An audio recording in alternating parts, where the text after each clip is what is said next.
Hello everyone, I am Dr. S. Viran Kham, Assistant Professor, Department of Zoology, Late Rameshwar Pudkar ACS College, Sonpet, District Parvani.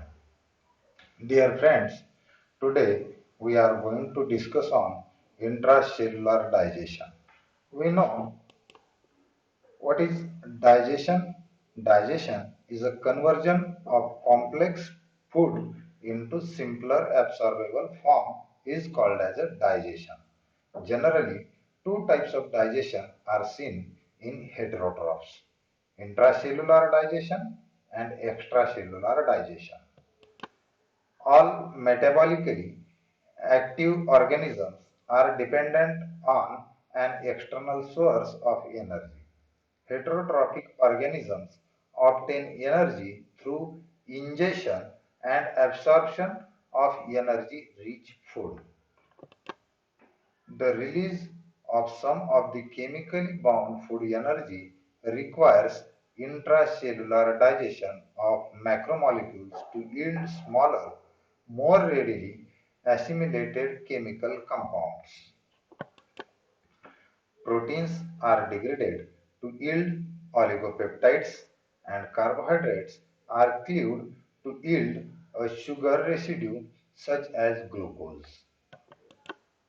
Moreover, the constant demand for renewal of cellular organelles requires that some extant cellular structures, such as senescent mitochondria, be degraded and their breakdown products reincorporated into newly organized organelles. Intracellular digestion is believed to be more primitive and is considered to be the only digestive process available to the primitive heterotrophs.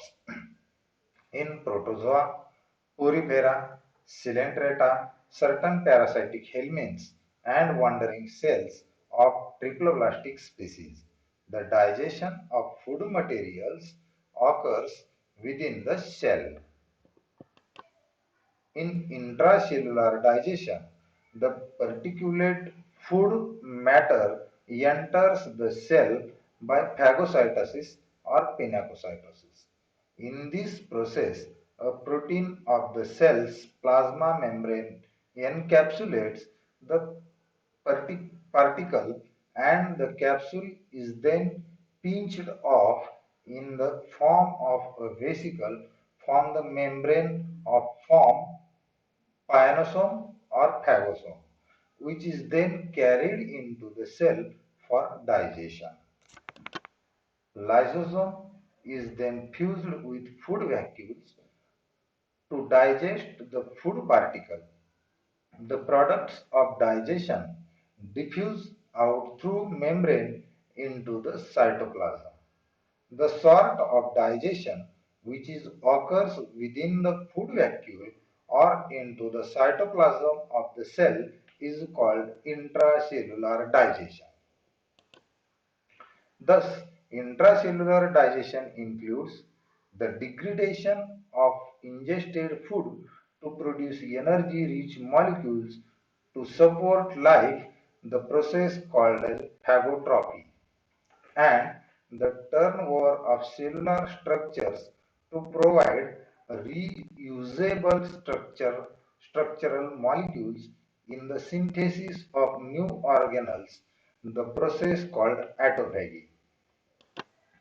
Cellular digestion of all kinds is accomplished in part by the digestive action of hydrolytic enzymes called hydrolases.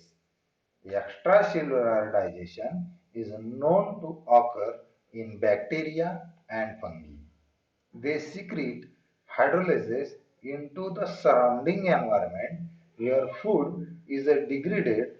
The resultant smaller molecules are absorbed by the cell.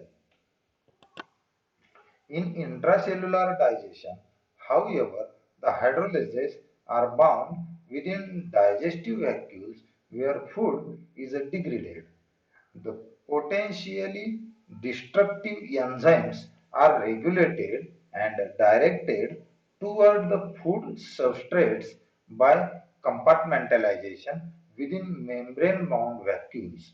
Thus, vital cytoplasmic organelles are protected from hydrolytic action by the barrier functions of the vacuolar membrane.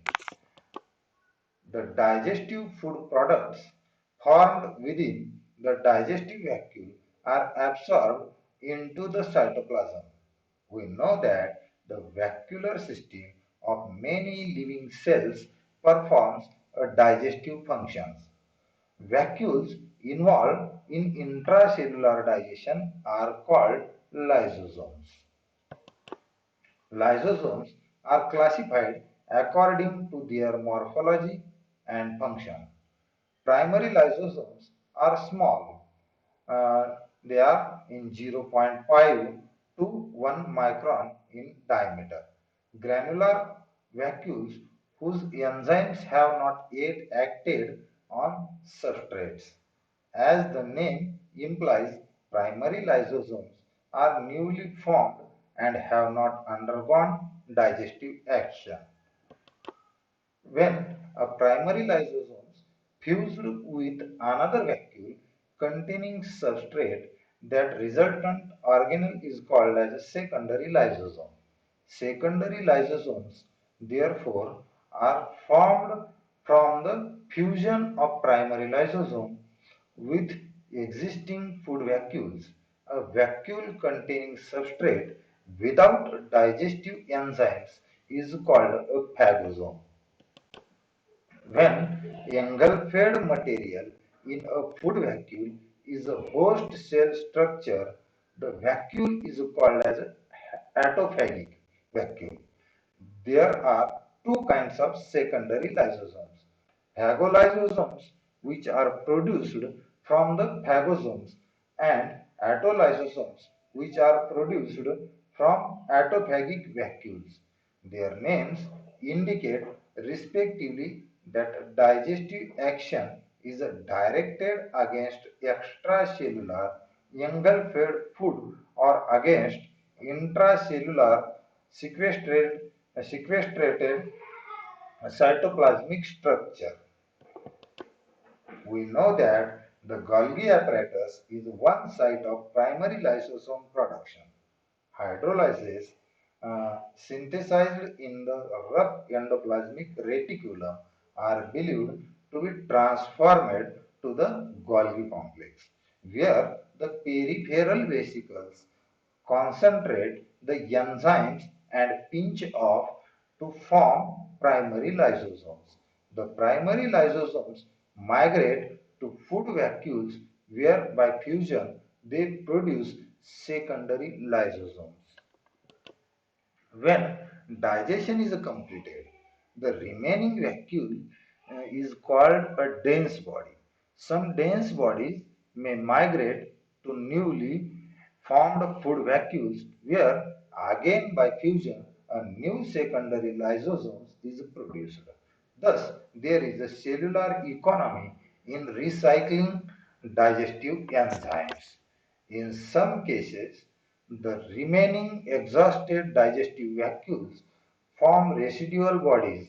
These debris-filled vacuoles are emptied outside the cell by a defection process called exocytosis. The residual body fuses with the plasma membrane and empties its undigestible waste into the environment. Thank you.